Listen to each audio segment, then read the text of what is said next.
L'ADN, c'est à l'origine. J'aime souvent dire, une entreprise, qu'est-ce que c'est? Une entreprise, c'est une personne qui a une idée et qui prend un risque.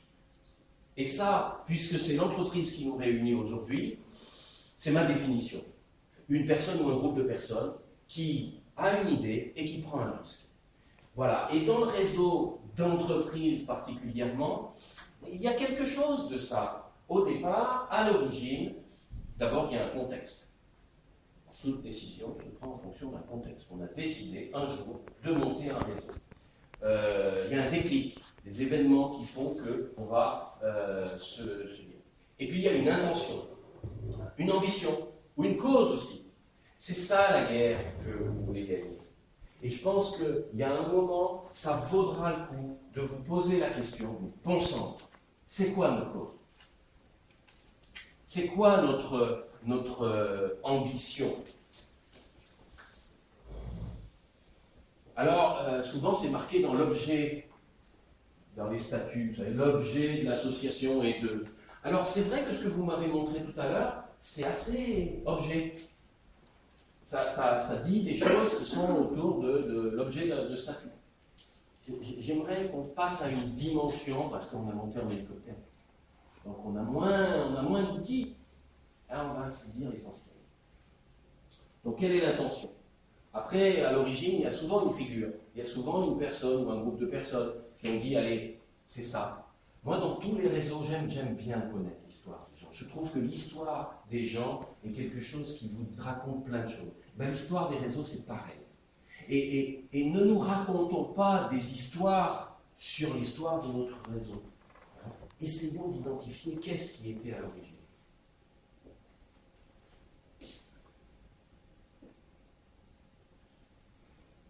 Et puis après, éventuellement, soit cette personne devient un symbole, soit on met une effigie, un logo, un machin.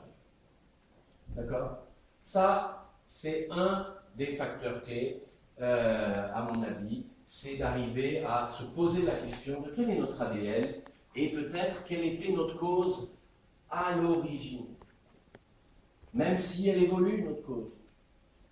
Et un certain nombre qui existent depuis longtemps se disent mais oh, il y a des renouvellements. Voilà, c'est un éclairage. Deuxième chose, dans un réseau, il faut un projet, puisqu'on a vu qu'un réseau, c'est un réseau d'action. Et donc, qui dit action, dit un projet. En gros, c'est se dire mais c'est quoi notre feuille de route là? C'est quoi le sens? C'est quoi le désir partagé? Et si on le mettait, non pas en équation, mais en quelques mots, pour bien clarifier. Donc ce que j'ai l'habitude de dire, moi c'est quelque chose que je fais souvent avec soit des entreprises, maintenant un peu avec des associations, c'est arriver à identifier quelle est la mission. Hein, donc finalement, quelle est la mission d'origine, mais peut-être quelle est la mission aujourd'hui. Quelles sont les valeurs? Qu'est-ce qui est important pour nous là-dedans? Et puis, quels sont les axes stratégiques? Quels sont les grands enjeux de notre réseau? Effectivement, on pourrait dire que trouver des membres, ça peut être un enjeu. D'accord? Mais ce n'est pas nécessairement ça qui va faire le succès. Il y a de très très beaux réseaux qui sont tout petits et qui font peu de com. Lignes d'action qui sont très grandes mais qui font peu de com. Une ligne d'action. Donc, si vous voulez, en gros, c'est se dire qu'il y a une vision à 5 ans, même si on ne sera pas là dans 5 ans, je pense autour des créateurs, plateau, mais quelle est la vision que l'on a à 5 ans? Quelle guerre on veut gagner dans 5 ans? Et puis, maintenant, quels sont les objectifs qu'on va se poser et quel est le plan d'action qu'on se donne? Et ça, c'est une ligne d'action à 2. Et puis, cette mission, ce projet, il faut le revisiter régulièrement. On va voir que ça, donc j'ai entendu dire à des moments, on voudrait arriver à identifier les attentes des adhérents et faire de ces attentes un projet. On va voir, je vais essayer de recaler ça en fait que celui qui va être porteur du projet, ça va être le leader avec son équipe, ça va être son bureau. Et à un moment, si vous voulez, dans un réseau, il faut quand même qu'il y en ait qui tranchent. On ne peut pas dire, allez, tout le monde, sinon alors on ne fait plus que de la convivialité. Et la convivialité, ça ne fait plus, ça ne va pas porter, ça ne va pas gagner la guerre, la convivialité. Excusez-moi, hein, j'insiste là-dessus, mais je crois qu'il faut que vous compreniez qu'un réseau, c'est une force, ça se démultiplie. S'il y a une cause qui est forte et qui est juste, alors vous vous démultiplierez d'autant plus facilement. Et le projet, c'est un petit peu simplement l'articulation de tout ça. Où est-ce qu'on va, où est-ce qu'on, et comment on y va. Ah! Là, pour le moment, je ne vais vous montrer que sa photo. J'ai pris, voilà. Vous remarquez que le leader, il ne porte pas l'arme. Ce n'est pas lui le combattant. Par contre, on sent bien que, voilà, il n'en a pas besoin. Okay. Je reprends ce slide à la fin en vous disant, moi, ce que j'y vois dans le leader du réseau. Mais après, c'est que mon point de vue. Alors, c'est sûr, pour qu'un réseau fonctionne, après, pour qu'un réseau fonctionne, il faut une équipe. Et il faut que cette équipe, elle soit soudée. Elle est le cercle rapproché du leader. C'est une équipe, elle a une importance capitale. Et c'est pas parce que certains réseaux ont un animateur qui va faire un tas de choses qu'ils doivent se dispenser de se réunir et de se dire où on va et où est-ce qu'on veut aller. Elle est plurielle, l'équipe. Elle a des polycompétences. D'accord? Ça veut dire qu'il y a des gens qui sont compétents dans un truc et d'autres qui ne le sont pas. Alors, je ne parle pas là du réseau, je parle du noyau dur. Voilà, il y en a quelques-uns qui m'ont dit, il y a un noyau dur. Oui, c'est fondamental. Sans noyau dur, vous ne partirez jamais à la conquête de quoi que ce soit. Il faut des fidèles. Alors, bien entendu, cette équipe, elle est en action. Chacun son rôle, on a bien identifié les rôles, on n'est pas non plus pléthorique. Hein. Je vois des conseils d'administration, ils sont 25, on n'y arrivera pas. Hein. Un bon groupe, c'est 7, quoi. 7, 8, 10, allez, 12, parce qu'il y en a toujours qui vont s'en aller et tout, mais au-delà de ça, en dessous de 7, c'est mieux. Hein. Bon, alors parfois il y a le conseil d'administration, il y a le bureau, et puis il y a le bureau qui fait la sauce, et puis après le conseil d'administration qui dit amen. À vous. Alors, une équipe, l'équipe, le bureau, le conseil d'administration, c'est l'endroit où on peut tout. C'est l'endroit où il n'y a pas de repos. C'est l'endroit où on est en confiance. C'est l'endroit où il y a de la convivialité. C'est vraiment le lieu. Alors ça fait partie de mon observation. Mais pour moi, ce conseil d'administration, il faut qu'il s'entende et qu'il débug les conflits. Et le président sera là pour travailler sur « Attends, c'est quoi ton point de vue? C'est quoi ton problème? C'est quoi ce qui se passe ?» Et on ne va pas laisser le kyste s'introduire dans le conseil d'administration ou dans le bureau ou dans l'équipe de chasse. Elle est porteuse de convivialité, je l'ai déjà dit. Alors attention, parce que bien entendu, l'équipe, c'est celle qui a toutes les réunions, souvent. Pas toujours, mais souvent. Alors bien entendu, ils ont tendance de faire une chose, c'est quoi? Ah ben on était bien l'autre jour à la réunion, on s'est marré, t'as vu, quand je t'ai chambré sur ta nouvelle voiture, etc. Et le risque, c'est que l'équipe, elle reste équipe, même quand elle a, au contraire, à aller porter la bonne parole auprès des nouveaux.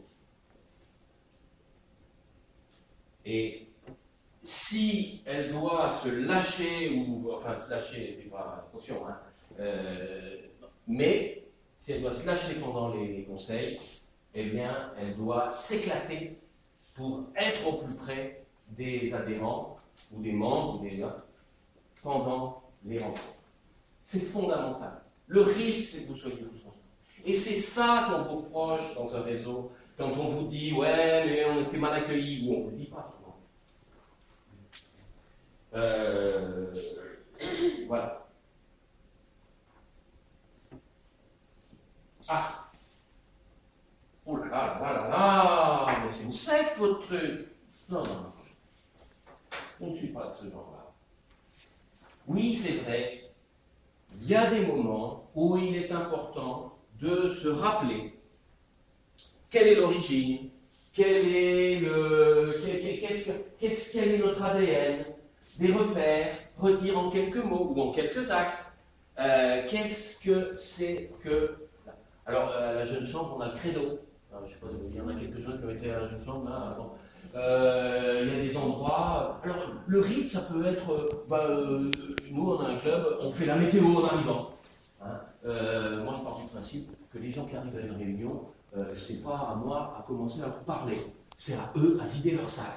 Après, quand ils ont posé le caillou qu'ils ont dans la tête, ça va mieux et on va pouvoir s'écouter. Donc ça ne sert à rien de commencer à balancer de l'info tant que les gens n'ont pas dit ce qu'ils ont là, présent. Bon, c'est mon rythme à moi, c'est ma façon de dire, vider, et après, il y a des gens qui disent carton rouge, il y a des gens qui manifestent leur colère dans certains clubs que j'ai pu voir. Ah, alors on fait le tour du carton rouge de la semaine, ou on fait le tour de la belle découverte. Bon, ça peut être des rites comme ça, qui s'institue, ou alors une fois par an on a la rencontre en extérieur, où on a la rencontre avec les conjoints, où on a, ça peut être ça, mais ça peut être d'autres choses. Je n'ai pas fait une collecte, oui. Est-ce que vous dites qu'au début de chaque CA, c'est utile de prendre la température de tous les membres? Ça, vous dites que c'est quelque chose de très important. Oui, dans un CA, je pense que c'est particulièrement important de commencer par arriver et de dire bon alors, on en est où? Mais pas de balancer bille en tête, bon alors les gars, l'ordre du jour, machin. Mais ça peut durer 5 minutes. Bon, alors je sais que les présidents, les chefs d'entreprise, quand ils se voient, ils ont envie de raconter plein de choses. On peut avoir quelqu'un qui dit bon attendez, 1 minute chacun quoi, hein, oh, mais vider. Bon, alors ça peut être des rites de conseil d'administration, mais là je parle aussi de rites de club, de réseau. Voilà, rappeler l'ADN. Être symbolique. Ça peut être des rites de passage, des rites d'appartenance, des rites voilà, ça fait 5 ans qu'il est dans le réseau, ou ça y est, il a enfin passé sa 4e année, ou sa 3e année, parce que pour les créateurs, souvent la 3e année, c'est une année charnière, novembre de la 3e année, on pourrait se dire, bah, tiens, on fait une grande fête, parce que ça y est, il est arrivé à payer le ça. Mais voilà, mais vous avez fait une étape dans votre bataille et on peut la radicaliser. Mais il faut qu'il soit entretenu. Il faut entretenir la mémoire collective. Il faut entretenir. Alors, ça peut être à l'Assemblée générale, il se passe toujours un truc. Non, pas le rapport financier et l'élection. Non, il y a un truc en plus. Bah, chez nous, là, dans un club, ils ont un collier, le collier du président. Alors, le premier président du club EPM avait fait un truc avec des manilles qui est dans un sac en papier. Puis, il avait fait ça, puis au bout de 3 ans, quand le président a changé, il a dit bah, écoute, voilà, je te remets le symbole du club. Alors, le collier, on fait la photo, et puis hop, on laisse le collier dans le sac en papier, machin. Et aujourd'hui, ce qui est devenu le plus important après 20 ans, c'est plus le collier, c'est le papier. Hein, c'est le truc de se dire, bah, écoutez, on est des gens unis, sérieux, etc. Mais alors, on ne se prend pas au sérieux, on ne va pas envelopper ça dans un truc machin. Voilà, donc c'est ce côté décalage, ce côté union et... je vous dis des exemples, ça serait intéressant que vous puissiez chercher en disant, mais finalement, quels sont les rites? Parce que souvent, il y a des rites qui existent dans vos clubs ou dans vos associations ou dans vos... Et vous ne les avez pas repérés comme des rites. Et à ce moment-là, il suffit de dire, ah, en fait, c'est rituel, on fait un machin. Ah, bon. Il y a un bon moment, cette année, ils font une rentrée champagne. Bon, le reste du temps, ils boivent du cidre et de la cochonnerie. Hein. Bon, c'est sympa. Alors, c'est le rythme et les rythmes. Et le rythme, c'est deux choses qui vont ensemble. Alors ça, je ne l'ai pas inventé, c'est des propos de, comment il s'appelle, Guiliner, qui est bien communément. Voilà, le rythme, il faut du rythme, c'est une dynamique permanente. Hein. C'est qu'on ne va pas, ça c'est très difficile quand on n'est pas un super pro d'animation.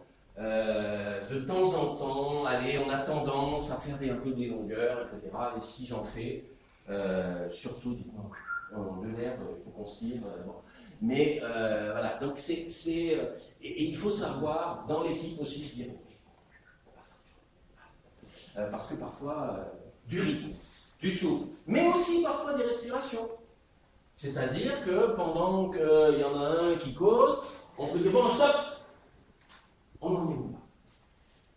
Où est-ce que vous en êtes? Chacun. Ça va, on est dans le ton, on n'est pas dans le ton, ou alors on déconne. Ça peut être ça, le genre de respiration.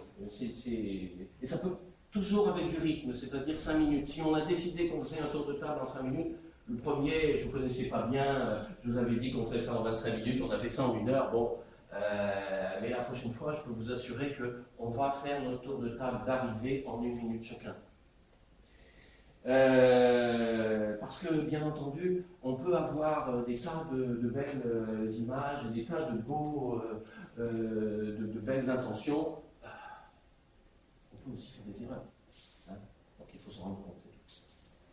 Alors voilà, alors après, dans le rythme, je pense qu'il y a des choses qui doivent pouvoir, pour que les adhérents viennent et reviennent, il faut qu'il y ait de la régularité, de la prévisibilité. Du calendrier, des horaires, de la régularité, une certaine discipline et organisation. C'est pas l'organisation de Jean Moulin, c'est un petit peu de sérieux, même si on peut lâcher les chiens de temps en temps. Voilà, l'anticipation. On n'annule pas une rencontre au dernier moment parce qu'il n'y a pas beaucoup d'inscrits. Non. Hors jeu. On ne peut pas. Ah mince, on s'est planté, on a mis la réunion en plein milieu des vacances. Oh mince, il n'y a personne. C'est pas grave, si vous êtes 5, c'est peut-être là que vous allez faire le meilleur truc de l'année. Hein? Donc, alors bien sûr, un invité, celui d'intervenant, ou celui qu'on a payé peut-être un petit peu cher pour l'aide, on a un peu emmerdé, mais bon, c'est comme ça. Je ne pense pas qu'on puisse s'amuser. Après, moi, ça c'est mon point de vue, et il y a toujours des exceptions. Voilà la cohérence par rapport au projet. Hein. Et il faut des succès. Si vous avez une guerre à mener, eh bien, il y a des batailles, et il y a des batailles, et il y a des batailles que vous gagnez. Et en cela, les grands projets fédérateurs sont des belles étapes et sont extrêmement fédératrices. Tout le monde va se regrouper autour de les GRCE, la Coupe Florio pour son entreprise. Je suis désolé, je parle des Côtes d'Ardan, mais c'est ma nature déchaînée qui veut ça. En revanche, attention, il ne faut pas que l'action qui était le bon prétexte à aller dans le bon sens mobilise toute l'énergie du bureau ou de quelques-uns et que finalement, on se dit, en dehors de cette action, point de salut. Donc bravo pour avoir séparé les choses, fait en sorte qu'on continue à développer et faire en sorte que les entreprises qui se créent réussissent leur 4e année, je ne sais pas quoi, mais... Ah, dites donc, vous avez été long à nous parler des adhérents. Ben oui, il faut des adhérents, mais il faut les amis, hein, là, globalement, oui, il en faut.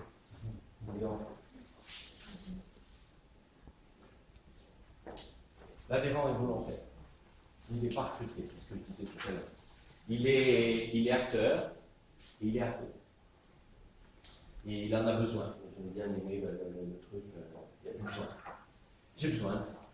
J'ai besoin de gagner cette guerre. J'ai besoin d'être acteur de cette guerre. J'ai besoin d'un enjeu.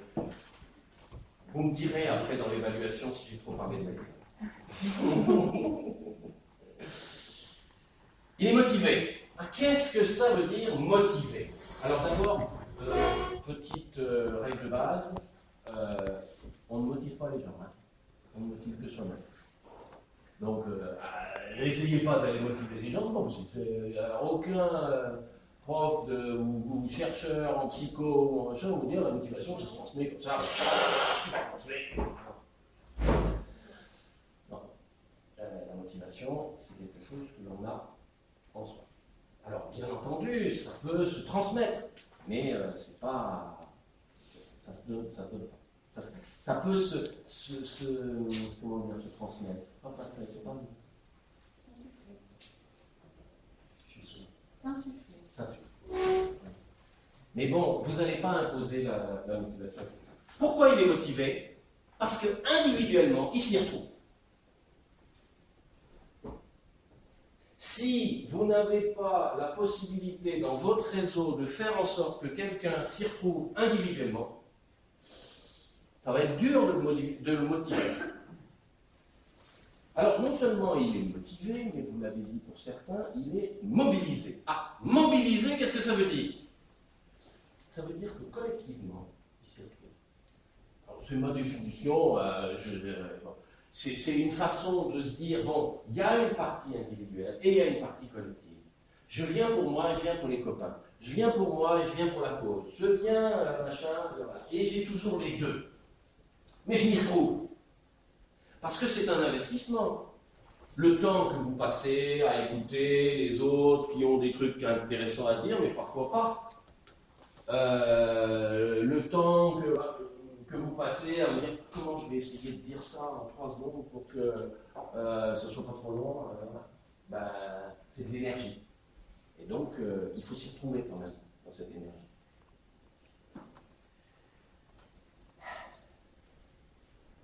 Oui, la différence entre une équipe et un réseau, c'est qu'on ne se connaît pas toujours tous.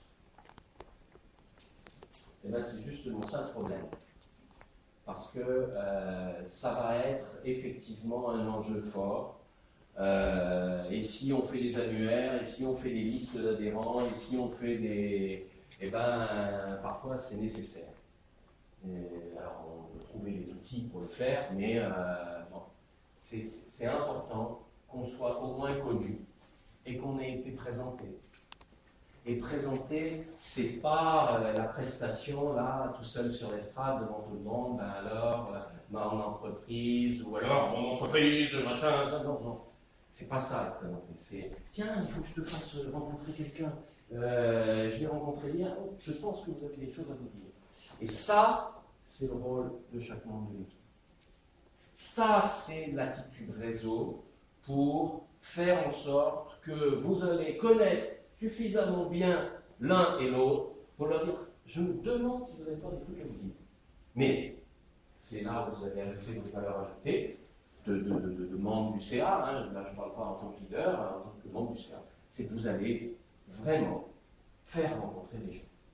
Et donc, par là même, non seulement vous les connaissez, mais vous les reconnaissez. Vous les reconnaissez pour ce qu'ils font de bien, pour les plus qu'ils ont. Pas seulement pour leurs problèmes, mais pour les forces. Attends, il faut que je me fasse rencontrer ce mec.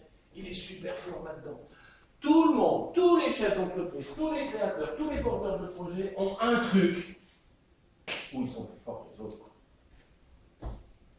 Eh bien, cherchez ce truc et dites-leur, tiens, toi je te trouve bien là-dedans, et puis est-ce que tu pourrais pas... puisque toi, 20% d'efforts, ça produit 80% du résultat. Pourquoi c'est pas toi qui t'occuperais de ça? Puisque de toute façon c'est facile pour toi, c'est ta nature. Donc ça veut dire qu'il faut que vous arriviez à identifier chez les adhérents ou chez les membres du conseil des forces. D'abord, ça vous donnera beaucoup plus envie de revenir, parce que vous allez dire, tiens, je vais rencontrer un tel, il est bien celui-là, il est bon pour ça. Et puis, voilà. excusez-moi. Oui. Est-ce que il ne faut pas donc régulièrement redemander aux adhérents quelles sont leurs motivations pour être sûr de ne pas les perdre en cours de route? D'accord. Merci. Oui, je pense qu'effectivement, de temps en temps, il faut faire le point sur les attentes. Mais on ne fait pas du clientélisme. On est là pour gagner une guerre. Enfin, pardon, hein. On est là pour une mission. Et cette mission, c'est le rôle du leader et le rôle de l'équipe de la cristalliser en un projet. Et les gens qui vont être motivés et mobilisés, parce que c'est ça qui doit faire. Parce que votre mission, elle est exprimée clairement. Parce qu'en 3 mots, j'ai envie de venir avec vous, ou j'ai pas envie. Mais de toute façon, il faut bien vous dire que vous ne représenterez jamais 50% des entreprises. Si vous passez de 0,3% à 0,32, vous verrez votre réseau, il va grandir. D'accord ?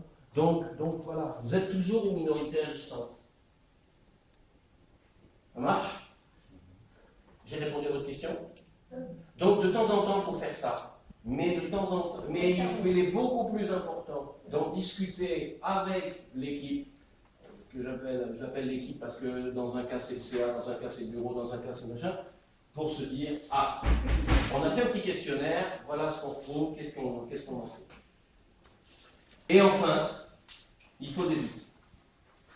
Alors ça, bien entendu, il faut de la communication. Alors vous avez beaucoup parlé de communication externe. Pour moi, d'abord, il faut communiquer en interne. Il faut se dire, tiens, un tel a fait ça, tiens, un tel, tiens, il y a un nouveau, tiens, voilà, on a réalisé ça, un tel, voilà, tel projet, c'est ça. Tiens, bref. Il faut du partage, de la coproduction, j'aime bien le mélange, j'aime bien ce que vous avez dit. Vous voyez qu'en fait, c'est simplement structuré d'une façon un peu différente, mais globalement, on a dit la même chose. De l'ouverture, de la coproduction. Quand je vous parlais de Wikipédia tout à l'heure, pour moi, c'est des modèles qui sont fulgurants, quoi. Wikipédia, 100 personnes qui sont sur Wikipédia, il y en a un qui a écrit un article, il y en a 10 qui l'ont amélioré, et il y en a 90 qui le lisent. Alors, oui, quelque part, c'est un peu du consommateur, mais ces consommateurs sont contents parce qu'il y en a 10 qui sont mobilisés, qui sont acteurs, et qui améliorent. Vous voyez tout à l'heure, excellent exemple. Oui, mais ça, on l'a déjà dit, donc on enlève le post-it parce que ça a déjà été dit. On est sur la culture du « et ». C'est toi et moi, et lui et les autres. Un réseau, c'est le maillage qui fait la force. Alors le centre du réseau, c'est quand toutes les mailles se retrouvent. Eh bien, s'il y a 4 post-it pour dire échange et partage, eh bien, ça veut dire que c'est important. Et donc, on l'ajoute. Et puis, s'il n'y a qu'un post-it pour dire professionnalisme, ça ne veut pas dire que ce n'est pas important. Ça veut dire qu'il y en a un qui avait une idée, et qu'elle est vachement bonne, et que je ne l'avais pas pensé parce que je pensais qu'à tout ça, mais que pétard, eh ben, il a raison, ça va peut-être nous faire avancer, etc. D'accord ?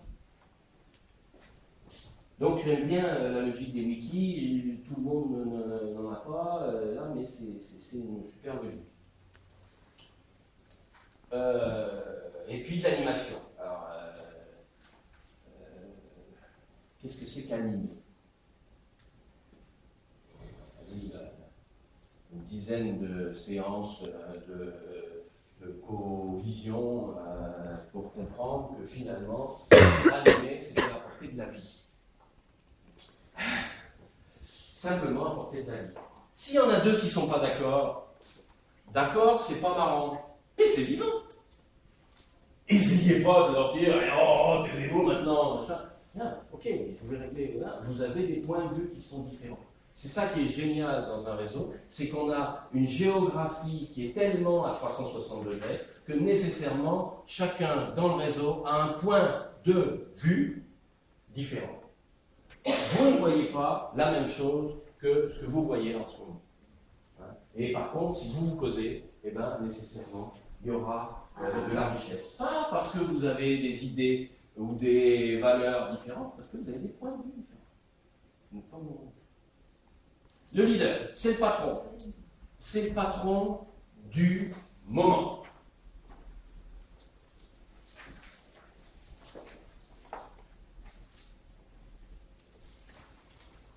Je vois les autres. Il y a un président qui est là depuis l'origine. Ça fait 20 ans qu'on a créé le réseau. Et il tient là-bas. Et je ne suis pas certain que les choses changeront.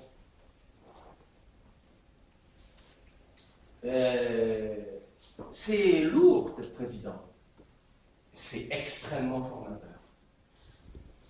Pas la peine de s'accrocher. Au bout de 2 ans, on a compris. 3 peut-être. Ah, s'il y a une vraie enjeu, mission forte, machin.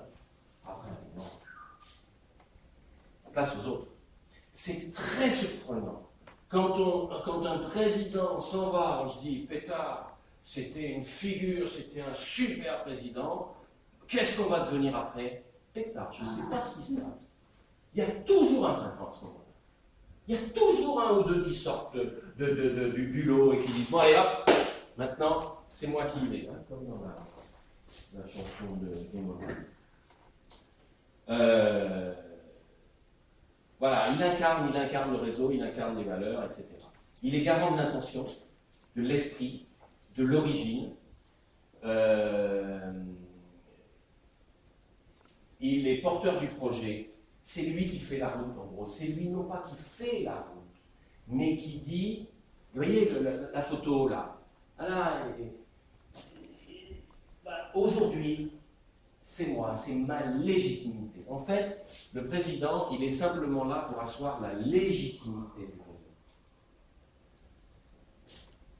Il s'engage sur le futur, il conduit, il est devant.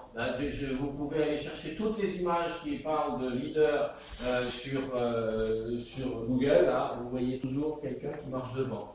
Bon, moi je pense que de temps en temps, il vaut mieux être en 2e, 3e position pour voir dans quel sens la corde va. Mais bon, de temps en temps, il faut savoir se mettre aussi sur le côté pour bien voir où vont les choses. Il est présent. Il est présent, ça veut dire qu'il écoute, met en cohérence, il donne du sens, il tranche s'il y a besoin. Donc rapidement, les 8 facteurs clés, à 2 mon point de vue, mais qui se rapprochent beaucoup des vôtres, c'est l'origine, le projet, le leader, l'équipe, les rites, le rythme, les adhérents et les outils.